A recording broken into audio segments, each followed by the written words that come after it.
নমস্কার, আপনাদের সকলের প্রিয় অনুষ্ঠান সমস্যা ও সমাধান নিয়ে আমরা উপস্থিত হয়েছি।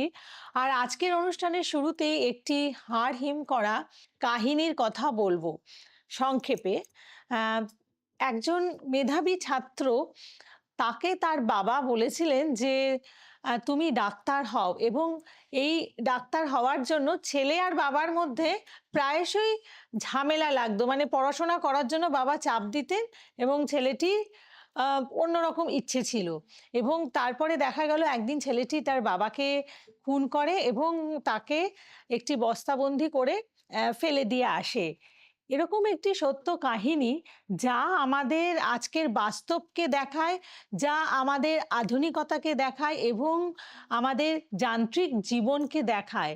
তো আধুনিকতা আমাদের কি দিতে পারি, এই যে জায়গাগুলো, এই যে ভয়াবহ কিছু ঘটনা, এসব ক্ষেত্রে অবশ্যই আমাদের যে কথাটি মনে করতে হয়, কারণ এই যে চাপ, ছেলে মেয়েদেরকে চাপ কম বেশি প্রত্যেক বাবা মাই আজকে দিয়ে থাকে, কিন্তু ছেলেটি কে এই জায়গাতে ছেলেটি কেন তার পদক্ষেপটি নিলেন যে বাবাকে তিনি খুন করতে এগিয়ে আসলেন।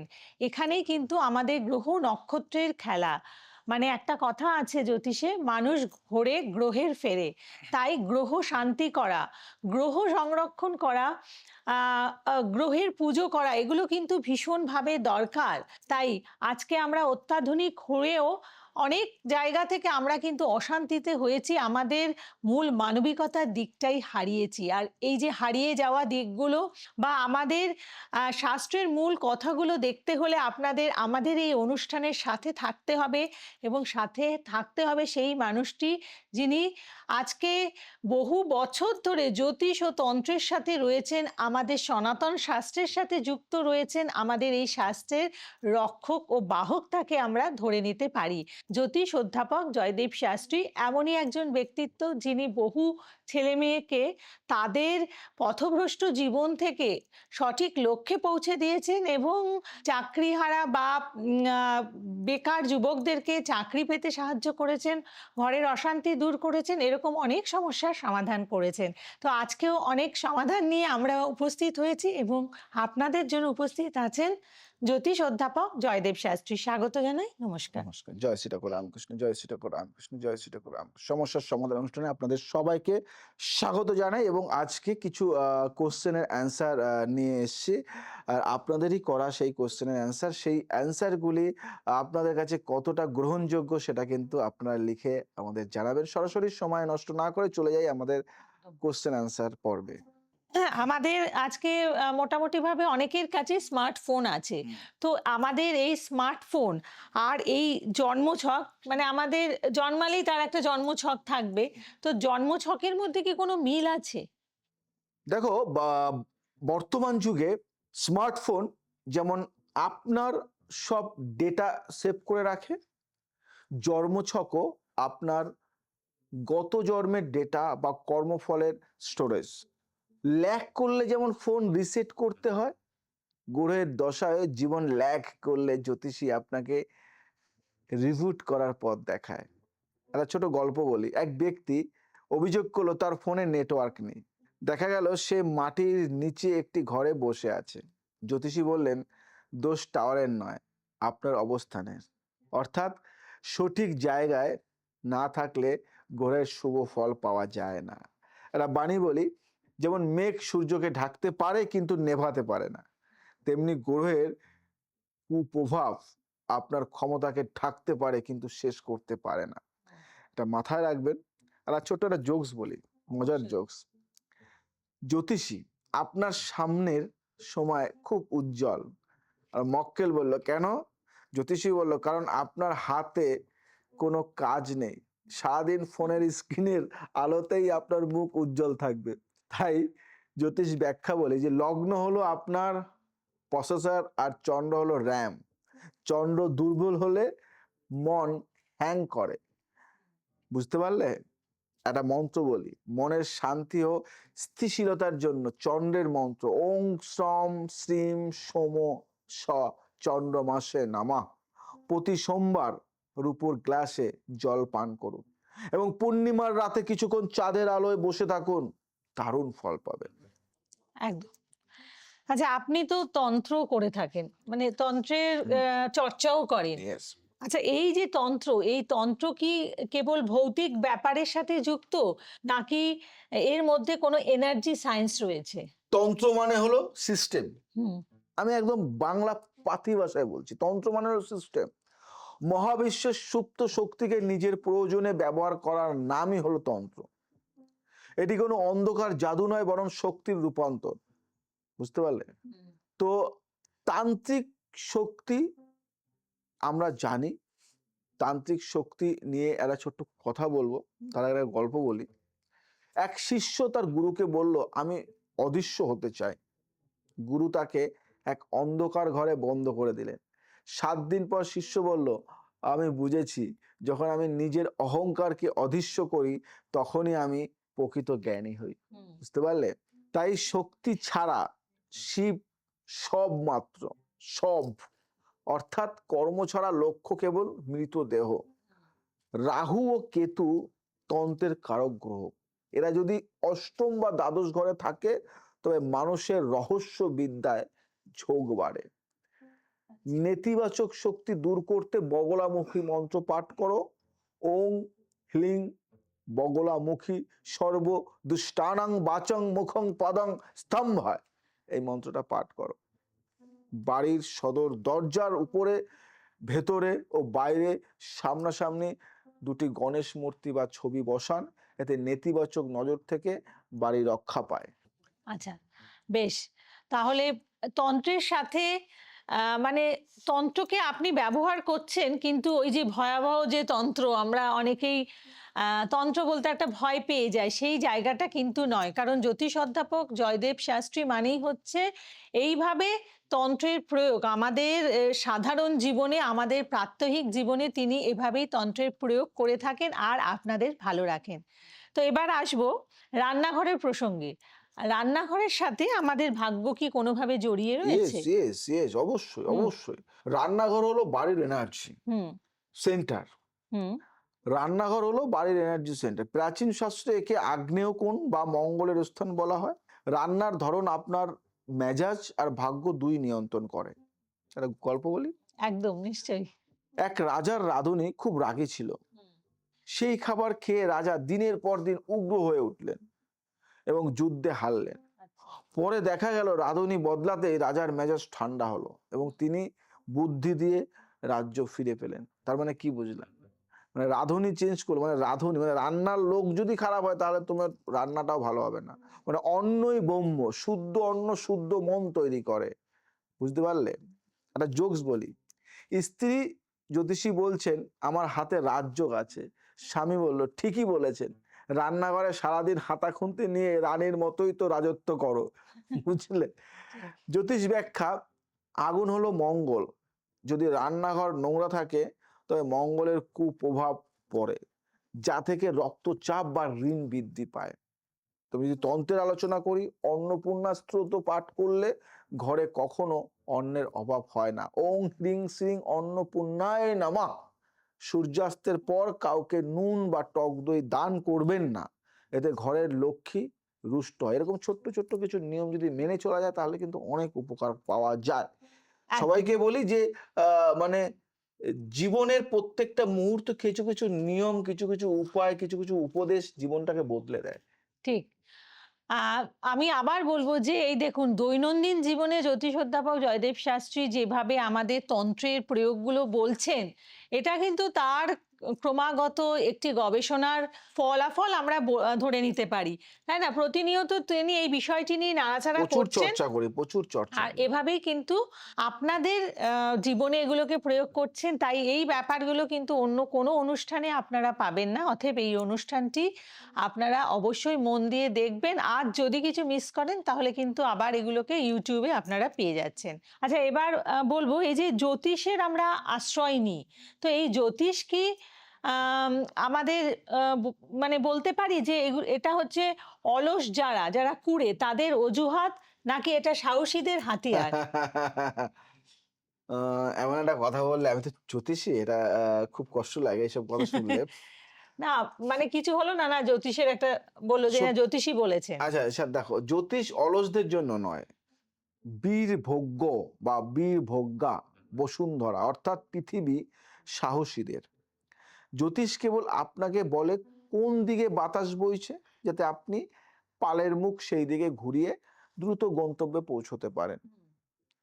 যদি গল্প দিয়ে না বলে তাহলে আপনারা বুঝতে পারবেন। এক ব্যক্তি গর্তে পড়ে ভগবানের কাছে প্রার্থনা করছিল, ভগবান ভগবান রশি ফেলে দিলেন, কিন্তু ব্যক্তিটি বলল, আপনি তো তুলে নেবেন বলেছিলেন, আমি কেন কষ্ট করে রশি ধরবো? সে আর উঠতে পারলো না। বুঝতে পারলে?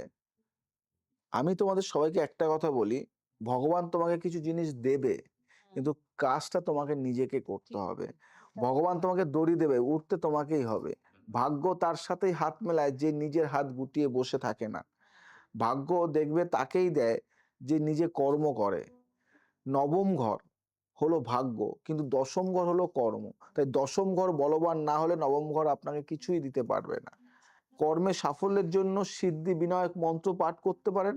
ওং গাং গণপতে সর্বকার্য সিদ্ধি কুরু কুরু সাহা, এই মন্ত্রটা দারুণ কাজ করে। প্রতিদিন সকালে পাখিদের দানা খাওয়ান, এতে আপনার কর্মক্ষেত্রে বাধা দূর হয় এবং বুধ গ্রহ প্রসন্ন হয়। লাস্ট একটা কথাই বলি, একটা কথা, দেখো কর্ম না করলে আমরা ফলের আশা করতে পারি না। তাই কর্মটাই ধর্ম, তাই কর্ম কিন্তু আমাদের করতেই হবে। কর্ম করলে ফল পাবে। একদম ঠিক কথা। যেমন আপনি বললেন যে কর্মই ধর্ম, সেরকম একইভাবে ইংরেজিতে বলা আছে ওয়ার্ক ইজ গড। মানে আমাদের কর্মই হচ্ছে ঈশ্বরের মতো, তাকে শ্রদ্ধা করতে হবে, তাকে জীবনের সাথে নিয়ে যাপন করতে হবে, তাহলেই কিন্তু আপনি সফল হতে পারেন। তো আরেকটি ব্যাপারে যাব। দেখুন, এই যে বাস্তুর কথা আপনি বলে থাকেন বা বাস্তু দোষ কথাটি বলেন, তো অলরেডি যাদের বাস্তু তৈরি হয়ে গেছে, তাহলে বাস্তু দোষ যদি তাদের থেকে থাকে, তাহলে কি তারা বাস্তুটা ভাঙবে, ভেঙে দোষটাকে মেটাবে? তা ঘর ভাঙলেই সারে, এটা ভুল কথা, একদমই না। বাস্তু হলো ভাইব্রেশন। ছোট ছোট উপাচার বা রঙের পরিবর্তন দিয়েও বাস্তু ঠিক করা আচ্ছা। যায়। হুম। ঘর না ভেঙেও মনের ঘর মেরামত করা সম্ভব, বুঝতে পারলে? আচ্ছা, মন খুব তো ভালো ভেঙে কথা। যায়, হ্যাঁ। হ্যাঁ। তাই মানুষটাকে শেষ করে। একটা গল্প আকারে বলি। এক ব্যক্তি তার বাড়ির দক্ষিণ দিকের দরজা নিয়ে চিন্তিত ছিল। হুম। এক তান্ত্রিক এসে সেখানে একটি বড় আয়না লাগিয়ে দিলেন। তিনি বললেন, নেতিবাচক শক্তি আয়নার প্রতিফলিত হয়ে ফিরে যাবে। ব্যক্তিটির আত্মবিশ্বাস ফিরল এবং তার সব কাজ সফল হতে লাগলো। আচ্ছা। তার মানে তান্ত্রিক যদি ভুলভাল বলতো তাহলে কিন্তু হতো না। না। তাই এটা বলি, একটা মজার জোকস বলি, হ্যাঁ। বাস্তুবিদ বলছে আপনার বাড়ির সব দোষ ওই জানলায়, আর মালিক বলছে, কিন্তু ওটা তো জানলা নয়, ওটা আমার টিভির স্ক্রিন, আচ্ছা, আচ্ছা। যাতে সারাদিন নিউজ চলে। তো বুঝতে পারলে? আচ্ছা। মহাবাণী বলবো একটা, যেখানে শৃঙ্খলা নেই সেখানে সুখ নেই। জ্যোতিষ ব্যাখ্যা হলো বৃহস্পতি হলো উত্তর পূর্ব বা ঈশান কোণের অধিপতি। এই কোণ নোংরা থাকলে জ্ঞান ও অর্থ দুই বাধাগ্রস্ত হয়। আমি যদি তন্ত্রের দিকে বলি, বাস্তু দোষ কাটাতে পুরুষ সূক্ত বা ওং বাস্তু পুরুষায় নাম মন্ত্র জপ করুন। প্রতি শুক্রবার জলে সামান্য সন্ধক নুন মিশিয়ে ঘর মুছুন। এটি ঘরের সব নেতিবাচক এনার্জি বা নেগেটিভিটি শুষে নেয়। দেখবে একটা ঘরে পজিটিভ এনার্জি তোমরা পাবে। এই নিয়মটা মেনে চলো, ঘর আর ভাঙতে হবে না। তাহলে এবার আবার আমাদের এই মোবাইল ফোনের সাথে আমাদের অ্যাস্ট্রোলজি একটু রিলেট করার চেষ্টা করি। আচ্ছা, আমাদের এই রাশিচক্র কি আসলে আমাদের আত্মার একটি সিম কার্ড? হ্যাঁ, আমি বলবো হ্যাঁ। ব্রহ্মাণ্ড হলো একটা বিশাল নেটওয়ার্ক, হ্যাঁ। আর আপনার জন্মছক হলো আপনার আত্মার সিম। আচ্ছা। বুঝলে? হুম, মানে সিম কার্ড। হুম। আপনি কোন গ্রহে গিয়ে রোমিং করবেন আর কোথায় সিগন্যাল পাবেন না, তা আপনার লগ্ন নির্ধারণ করে। আমি কিন্তু আমার ছাত্রছাত্রীদের এইভাবেই শেখাই, আচ্ছা। এভাবে, যাতে তারা বুঝতে পারে গল্পের আকারে, গল্পের ছলে। এক ব্যক্তি হিমালয়ে গিয়ে ভগবানের কাছে নেটওয়ার্ক চাইলেন। ভগবান বললেন, বেটা তুই তো ডেটা প্যাক মানে কর্মফল রিচার্জ না করেই ঘুরছিস, সিগন্যাল আসবে কোথা থেকে? বুঝলে? হুম। মানে অর্থাৎ পূর্বজন্মের পুণ্য না থাকলে এই জন্মের সুযোগ পাওয়া খুব কঠিন। বুঝলে? একটা ছোট্ট বাণী বলি, যেমন সিগন্যাল ছাড়া ফোন খেলনা মাত্র, তেমনি লক্ষ্যহীন জীবন কেবল মাটির দেহ। মজার একটা জোকস বলবো। মক্কেল বলছে, বাবা আমার রাশিতে কি কোনো বিদেশ যাত্রা আছে? জ্যোতিষী বলছে, হ্যাঁ, পরের জন্মে তুমি মঙ্গলে গিয়ে এলিয়েন হয়ে জন্মাবে। আচ্ছা। বুঝলে? তো সবকিছুই বুঝতে হবে। আমি যদি জ্যোতিষের ব্যাখ্যায় যাই, লগ্ন হলো হার্ডওয়্যার আর রাহু হলো কি, ওই নেটওয়ার্ক। রাহু খারাপ হলে জীবনে বিভ্রান্তি বা ভুল কানেকশন বাড়ে। আকস্মিক বাধা কাটাতে রাহুর তান্ত্রিক একটা মন্ত্র আছে, বলবো? ওং ভ্রাং ভ্রিং ভ্রং স রাহবে নম। একটা প্রতিকার বলি, নীল রঙের রুমাল সাথে রাখুন এবং কুকুরকে মিষ্টি রুটি খাওয়ান। এতে রাহুর কুপ্রভাব কেটে সিগন্যাল ক্লিয়ার হয়। তাহলে মানে আমাদের যে করণীয় জায়গাগুলো বলছেন সেটা কিন্তু অত্যন্ত সহজ সরল জায়গা দেখিয়ে দিচ্ছেন। কোনো দুষ্প্রাপ্য জিনিস নিয়ে তিনি আপনাদের প্রতিকারের কথা বলছেন না, বা এমন কোনো কঠিন জিনিস বলছেন না। একেবারে সহজ সরলভাবে খুব সুন্দরভাবে জ্যোতিষকে এবং তন্ত্রকে আমাদের দৈনন্দিন জীবনের সাথে জ্যোতিষ অধ্যাপক জয়দেব শাস্ত্রী প্রয়োগ করেছেন এবং আমাদের সুফলটিকে তিনি পেতে সাহায্য করছেন। আচ্ছা, পরবর্তী প্রশ্নে আমি চলে আসব। গ্রহরা কি সত্যি আপনার সাথে কথা বলে? নাকি সবটাই একটি নীরব খেলা? দেখো, সত্যি কথা বলতে গ্রহরা সরাসরি কথা বলে না, হ্যাঁ, আচ্ছা। তারা সংকেত পাঠায়। হুম, মানে আমি বলি, যেমন ধরো আপনার হঠাৎ রাগ হওয়া, হুম, হঠাৎ টাকা হারানো বা হঠাৎ কোনো সুযোগ আসা, হুম। এগুলি গ্রহের ভাষা। আচ্ছা। একটা ছোট্ট কথা বলি, सितारे आसमान में है मगर तो इशारा जहां में होता है हर एक चोट के पीछे किसी গ্রহ কা খেলা হতা হয়। আচ্ছা। তো একটা ছোট্ট গল্প বলি। এক নাবিক দেখলো কম্পাস ভুল দেখাচ্ছে। সে ভাবলো কম্পাস নষ্ট। পরে দেখা গেল জাহাজের নিচেই বিশাল এক চুম্বক রাখা ছিল। সেই চুম্বকটি হলো আমাদের প্রাপ্ত বা কর্মফল, যা আমাদের অজান্তেই চালিত করে। একটা মহা বাণী বলবো তোমাকে, মৌনতা ব্রহ্মাণ্ডের প্রথম ভাষা। গ্রহরা সেই ভাষায় আপনার ভাগ্য লেখে, বুঝলে? যদি আমি জ্যোতিষ ব্যাখ্যায় যাই, বুধ হলো আমাদের বাচন ভঙ্গি। আচ্ছা। যাদের দেখবে বুধটা ভালো তারা ভালো বলে, বক্তা হয়। হুম, বুধ খারাপ হলে মানুষ ভুল সময় ভুল কথা বলে বিপদ ডেকে আনে। হুম। ভুলভাল এমন কিছু বললো, বক্তব্য দিল, সেই বক্তব্যটা খারাপ। বুদ্ধির বিকাশের জন্য মাতঙ্গী দেবীর বীজ মন্ত্র ওং হ্রিং ক্লিং হুং মাতঙ্গে ফট সাহা, এই মন্ত্রটা পাঠ করতে হবে। প্রতি বুধবার সবুজ রঙের কোনো জিনিস বা মুগ ডাল দান করুন, কপালে কেশরের তিলক লাগান, দারুণ ফল পাবেন। বেশ। তো আপনি তো অনেক কিছু নিয়েই কাজ করছেন এবং অনেককে আ মানে বিভিন্নভাবে আপনি তাদের সমস্যা সমাধানে হেল্প করেছেন। তো তার মধ্যে ব্লাক ম্যাজিকও তো রয়েছে। তো এবার একটু ব্লাক ম্যাজিকের কথায় আসবো। কারণ একজন জিজ্ঞাসা করছিলেন যে ব্লাক ম্যাজিক বা নজর লাগা কি এটা সত্যিই আছে? নাকি এটা শুধুমাত্র কুসংস্কার? নাকি একটি কোনো শক্তির অপব্যবহার এটি? দারুণ কোশ্চেন, দারুণ কোশ্চেন। দেখো, আধুনিক বিজ্ঞানের ভাষায় একে নেগেটিভ এনার্জি প্রজেকশন বলা হয়। নেগেটিভ এনার্জি প্রজেকশন বলা হয় তন্ত্রমতে ঈর্ষা বা ক্রোধ যখন তীব্র হয়ে কারো দিকে নিক্ষিপ্ত হয়, তখন তার আভা বা অরা মণ্ডলে ছিদ্র তৈরি হয়। এটা বললে তোমরা বুঝবে না, যদি এটা গল্পর আকারে বলি, এক বৃদ্ধা প্রতিদিন তার আয়নার সামনে দাঁড়িয়ে নিজেকে অভিশাপ দিত। একদিন আয়নাটা ফেটে গেল। সে ভাবলো ব্ল্যাক ম্যাজিক। আসলে তার নিজের নেতিবাচক চিন্তাই তার চারপাশের শক্তিকে বিষাক্ত করে তুলেছিল। মজার কথা হলো, একটা মক্কেল হুম, বলছে, বাবা আমার উপর নজর লেগেছে। হুম। জ্যোতিষী বলছে, হ্যাঁ। আরে পাগল, তোর উপর নজর দেবে কে? তুই তো সারাদিন মাস্ক আর হেলমেট পরে ঘুরিস। ঠিকই তো। তো অনেকেই তো মানে যারা বাইক চালায় হেলমেট পরে তো ঘুরছে। জ্যোতিষ এটা ব্যাখ্যা দিই, জন্মছকে শনি ও কেতুর অশুভ সংযোগ থাকলে মানুষ সহজেই নেতিবাচক শক্তির শিকার হয়। তো আমি তোমাদের একটা রক্ষা কবচ বলবো। রক্ষা কবচ হিসেবে বগলামুখী মন্ত্র ওম হিলিং বগলামুখী সর্ব দুষ্টানাং বাচং মুখ্যং পদং স্তম্ভয়, এই মন্ত্রটি পাঠ করো। একটা প্রতিকার বলি, ঘরের প্রধান দরজার বাইরে ঘোড়ার নাল ঊর্ধ্বমুখী লাগান। মঙ্গলবার সকালে একটু ফিটকিরি মাথার উপর দিয়ে 7 বার ঘুরিয়ে পুড়িয়ে দিন, পুড়িয়ে জলে ফেলে দিন, দেখুন কি হয়, দারুণ রেজাল্ট পাবেন। জয়দেব শাস্ত্রীর ছোট্ট ছোট্ট টোটকা না আমূল পরিবর্তন নিয়ে আসে লাইফে। একদম ঠিক কথা। একটা ছোট্ট টোটকা আপনার জীবনে একটি বৃহৎ পরিবর্তন নিয়ে আসতে পারে। তাই জ্যোতিষ অধ্যাপক জয়দেব শাস্ত্রী যে টোটকার কথা বলেন বা করণ ক্রিয়ার কথা বলেন, সেগুলো অবশ্যই আপনারা একদম সুন্দরভাবে আপনাদের প্রাত্যহিক জীবনের মধ্যে নিয়োগ করুন আর ভালো থাকুন। এটাই আমি বারবার আপনাদেরকে অনুরোধ করব। আচ্ছা, আমরা তো রান্নাঘরে নুন রাখি।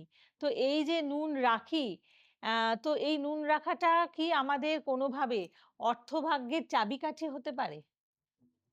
খুব ভালো কোশ্চেন করেছো এটা। হুম, অনেকেই নুনের কথা বলে। তন্ত্রশাস্ত্রে নুনকে শুক্র বলি আমরা, শুক্র হুম, এবং চন্দ্রের প্রতীক ধরা হয়। তন্ত্রশাস্ত্রে নুনকে শুক্র এবং চন্দ্রের প্রতীক ধরা হয়। নুনের ব্যবহার এবং এটি কোথায় রাখছেন তা আপনার অর্থ প্রবাহ বা ক্যাশ ফ্লো নিয়ন্ত্রণ করে। যদি গল্পের আকারে না বলি তাহলে তোমরা বুঝবে না। এক ব্যবসায়ী খুব লসে চলছিলেন। এক তান্ত্রিক এসে কেবল তার নুনের কৌটোটা প্লাস্টিকের বদলে কাচের জারে রাখতে বললেন এবং উত্তর দিকে সরাতে বললেন। 1 মাসের মধ্যে তার ব্যবসায় জোয়ার এলো। নুন যখন হাইড্রোস্কোপিক শক্তির কাজ, কি বললাম, হাইড্রোস্কোপিক শক্তির কাজ করে, তখন তার নেগেটিভিটিও শুষে নেয়। একটা বানিয়ে বলি, অবশ্যই। যেমন খাবারের নুন স্বাদ বাড়ায়, তেমনি ত্যাগের নুন জীবনের গুরুত্ব বাড়ায়। বুঝতে পারলে? তো এখন যদি এটা জোকস না বলি তাহলে হবে না। হবে না, হ্যাঁ। এক মানে, তো স্ত্রী বলছে আজ তরকারিতে নুন বেশি হয়েছে কেন? স্বামী বলছে জ্যোতিষী বলেছে আজ আমাদের বেশি করে নুন খেতে, কারণ শুক্র গ্রহ দুর্বল। আচ্ছা। মানে যেহেতু যেহেতু কি শুক্র, নুনটাকে কিন্তু আমরা শুক্র ধরি। হুম, জ্যোতিষ ব্যাখ্যায় হলো শুক্র হলো বিলাসিতা। যদি নুন ছড়িয়ে ছিটিয়ে নষ্ট হয় তবে শুক্র রুষ্ট হয় এবং আর্থিক টানাপোড়েনের শুরু হয়। বুঝলে? তাই লক্ষ্মী লাভের জন্য একটা মন্ত্র বলি, ওং শ্রীং হ্রিং ক্লিং মহালক্ষ্মী নমঃ। এই মন্ত্রটা পাঠ করো। প্রতি শুক্রবার কাচের বাটিতে সামুদ্রিক নুন, সামুদ্রিক নুন মানে কি, রক সল্ট ভরে বাথরুমে রাখুন। বাথরুমের প্রতি 15 দিন অন্তর তা বদলে দিন। এটি ঘরের বাস্তুদোষ ও আর্থিক বাধা দূর করে। আর্থিক টানাপোড়েন অনেকটা দেখবে কমে যাবে এই ছোট্ট রক সল্ট দিয়ে। আচ্ছা। আচ্ছা, আমরা মানে মানুষ মাত্রই মানে জন্মিলে মরিতে হবে, অমরকে কোথা কবে, যেমন কবি বলেছিলেন। তো এই মৃত্যু কি আমাদের জীবনের শেষ স্টেশন? নাকি জ্যোতিষ দিয়ে তাকে পোস্টপোন করা যায়? এটা কিন্তু খুব বড় কথা। কারণ অনেকেই আসেন যখন খুব মুমূর্ষু থাকেন, মানে খুব আ আমাকে রোগগ্রস্ত হন, আপনাদের কাছে তো দৌড়ে আমাকে আসেন যেমন তারা। মজার মজার প্রশ্ন করেছে, আমার উত্তরগুলো কিন্তু তেমন মজার মজার হবে। দেখো, মৃত্যু অনিবার্য, কিন্তু অকাল মৃত্যু বা বড় দুর্ঘটনা জ্যোতিষ ও তন্ত্রের মাধ্যমে এড়ানো সম্ভব। তার মানে এই নয় মৃত্যু এড়ানো সম্ভব। বুঝতে পারলে? বুঝতে হবে। একে বলা হয় মৃত্যুঞ্জয় শক্তি। मृत्युंजय शक्ति, मौत को कभी कोई टाल नहीं सकता, मौत को कभी कोई टाल नहीं सकता, मगर खुदा की रहमत है तो जख्म भी फूल बन सकता है। যমরাজ এক বালকের প্রাণ নিতে এলেন। বালকটি শিবলিঙ্গ জড়িয়ে ধরে মহামৃত্যুঞ্জয় মন্ত্র জপ করছিল। যমরাজকে ফিরে যেতে হলো। অর্থাৎ ভক্তি ও মন্ত্রের কম্পন শরীরকে এক অদৃশ্য সুরক্ষা কবচে ঘিরে রাখে। বুঝতে পারলে? শরীর মরণশীল কিন্তু আত্মা অবিনশ্বর। ভয় পেও না, কেবল সাবধান হও। জ্যোতিষ ব্যাখ্যায় যদি আমি যাই, অষ্টম ঘর হলো মৃত্যুর ঘর।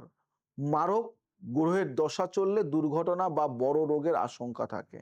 আমি যদি তন্ত্র বা মন্ত্রের দিকে যাই, রক্ষা কবচ হিসাবে শ্রেষ্ঠ মন্ত্র হলো ওং ত্র্যম্বকম যজামহে সুগন্ধি পুষ্টিবর্ধনম উর্বারুকমিব বন্দনম মৃত্যুর মুখ্য মার্মিতাম। মানে কি, একটি কালো সুতোয় মহাদেব বা হনুমানজির কবচ ধারণ করুন। শনি ও মঙ্গলবার তিল তেলের প্রদীপ জ্বালান। নিয়মিত রুদ্রাভিষেক করলে অকাল মৃত্যুর ভয় কেটে যাবে। আর আমি যে মন্ত্রটি বললাম, মহামৃত্যুঞ্জয় মন্ত্রটি পাঠ করুন, দারুণ ফল পাবেন। মৃত্যুকে আটকাতে পারে না, অকাল মৃত্যু, আপনি যাচ্ছেন আজকে বাড়ি দিয়ে আপনার অ্যাক্সিডেন্টে মৃত্যু আছে, সেই মৃত্যুটা যদি আপনি আগে জ্যোতিষ দেখান তাহলে সে কিন্তু সেই মৃত্যুটাকে আটকে দেখাতে পারবে। একদম। কিন্তু আপনার একটা প্রাব্ধ, আপনি মরবেন, আপনার আয়ু এখানেই শেষ, সীমিত সময় আপনার আয়ু ছিল, আপনার শেষ, আপনার লেখা আছে, সেটা কে খণ্ডাবে? ঈশ্বরের লেখা কে কেউ খণ্ডাতে পারে? কিন্তু আপনার কর্মফল, আপনার অকাল মৃত্যু, আপনার ভুল সিদ্ধান্ত আপনি শেষ হয়ে যাবেন, সেগুলিকে একজন জ্যোতিষ তান্ত্রিক আচ্ছা, আমি আটকাতে এই পারে। মৃত্যু প্রসঙ্গে আরো দুটি কথা বলি। হুম। গ্রাম বাংলার মানুষদের আমরা দেখে থাকি সাপে কামড়ায়। মানে সাপে কামড়ে মৃত্যু, এটা কিন্তু গ্রাম বাংলায় একটা কমন ব্যাপার। সেক্ষেত্রে কি জ্যোতিষের দ্বারা কিছু করা সম্ভব? আগের থেকে যদি এরকম বিষদংশনের ব্যাপার থাকে? দেখো, আমি তোমাকে বলি, জ্যোতিষের দ্বারা সম্ভব আছে, হুম। কিন্তু এখন দেখা গেল তুমি বা তোমাকে ধরুন আত্মহত্যা। এই তোমাকে যে অনেকেই তোমা- আজকে আত্মহত্যা তোমাকে করছে। সাপে কামড়ে ফেলেছে, হুম। তখন জ্যোতিষ তান্ত্রিক কবিরাজ কিছু করতে পারবে না। না। তখন তুমি ডক্টরের কাছে গিয়ে, মেডিকেলে ওখানে গিয়ে, হসপিটালে গিয়ে তখন তোমাকে চিকিৎসা করাতে হবে। হুম। কতটা ভালো করে বুঝবে। হুম। তোমার হয়ে গেছে, তখন আর জ্যোতিষের করণীয় কিছু নেই।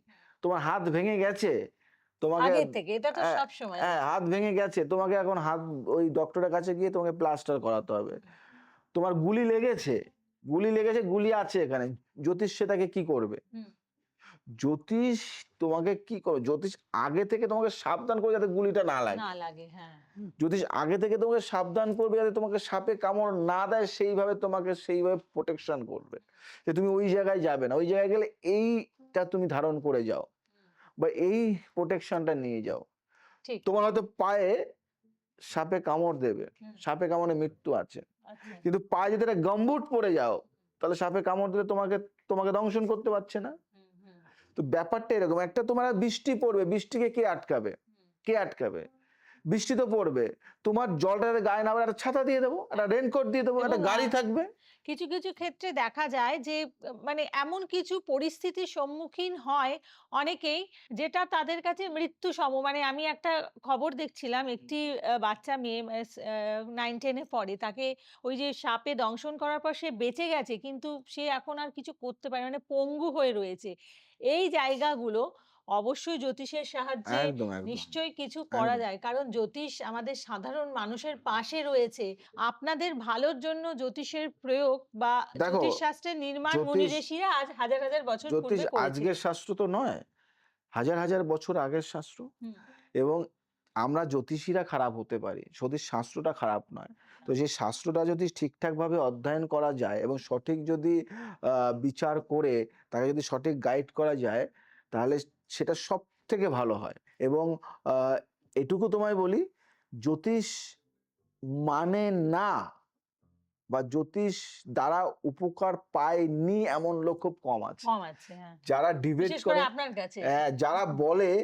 যারা বলে যে আমি জ্যোতিষ পছন্দ করি না, সেই মানুষটাও দেখো ঘরে গিয়ে একটা মন্ত্র জপ করছে। হুম। তো যাই হোক, এবং বিশেষ করে ও আমাদের বিপদ-আপদের সময় আমরা কিন্তু হ্যাঁ, জ্যোতিষীদের শরণাপন্ন একদম, হই, একদম। তাই না? যাই হোক, আর আমি বলব যে সেটা না করে আপনার ভালো সময় একেবারে জীবনের প্রারম্ভে, মানে সঠিক সময়ে এসে যদি পরামর্শ করেন, আপনারা কিন্তু ফলটা অনেক বেশি পাবেন। রেজাল্টটা আপনারা অনেক বেশি পাবেন। তাই সঠিক সময়ে, সময়ের মূল্য দিয়ে জ্যোতিষ অধ্যাপক জয়দেব শাস্ত্রীর সাথে যোগাযোগ করুন। এবং যারা জ্যোতিষ শিখতে চাইছেন, একটা সুন্দর কেরিয়ার গড়তে চাইছেন, পায়ের নিচের মাটিকে শক্ত করতে চাইছেন, তাদেরকেও বলবো জেডি অ্যাস্ট্রো একাডেমিতে সাথে আপনি যুক্ত হন এবং জ্যোতিষ অধ্যাপক জয়দেব শাস্ত্রীর সাথে যোগাযোগ করুন। প্রত্যেকে ভালো থাকুন। আপনাকে অনেক ধন্যবাদ জানাই। আর যারা আমাদের সাথে ছিলেন তাদেরকে ধন্যবাদ জানিয়ে আজকের অনুষ্ঠান শেষ করছি। নমস্কার। সময়ের সাথে সাথে আমাদের চলতে হয়, সময়ের দাম অনেক, সময়ের সাথে সাথে চলতে হয়, সময় নিয়েই, সময়ের সাথে সাথে চললেই জীবন আরো উন্নত হয়। তাই আজ সময় নেই, অনেক কিছু বলার থাকে, বলার আছে, বলবো নেক্সট এপিসোডে। আজ আসি, আবার আসবো নতুন কিছু নিয়ে। ভালো থাকো, সুস্থ থাকো, সবাইকে ভালো রাখো। জয় শ্রী ঠাকুর। জয় শ্রী ঠাকুর রামকৃষ্ণ।